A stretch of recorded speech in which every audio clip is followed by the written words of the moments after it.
स्वयंपाक करताना मिरची चिरणे किंवा लसूण सोलणे ही रोजची कामे आहेत. पण तुम्हालाही कधी मिरची चिरल्यानंतर बोटांमध्ये जळजळ, चुरचूर किंवा आग जाणवली का? याचं कारण आहे मिरचीमध्ये असलेला कॅप्सेसिन नावाचा घटक. हा घटक त्वचेवर उष्णता निर्माण करतो आणि त्यामुळे बोट जळजळल्यासारखं वाटतं. काही वेळा हात धुतल्यानंतरही आग कमी होत नाही. पण काळजी करू नका, काही सोपे घरगुती उपाय केल्यास हा त्रास पटकन कमी होऊ शकतो. सर्वात सोपा उपाय म्हणजे थंड पाणी. मिरची चिरल्यानंतर लगेच बोटं काही मिनिटं थंड पाण्यात बुडवून ठेवा.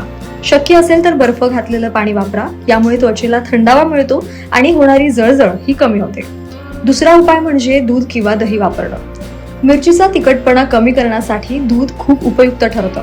थोडं दूध किंवा दही बोटांवर लावा, हलकेच चोळा आणि काही मिनिटं तसेच ठेवा. नंतर पाण्याने स्वच्छ धुवा. तुम्हाला लगेच आराम जाणवेल.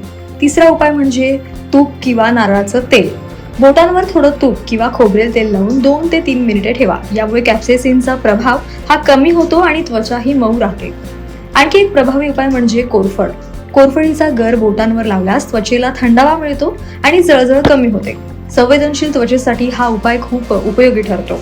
याशिवाय छोटी पण महत्वाची गोष्ट म्हणजे मिरची चिरताना शक्यतो हातमोजे वापरा किंवा हातांना थेट स्पर्श होणार नाही याची काळजी घ्या आणि काम झाल्यानंतर हात स्वच्छ धुवा.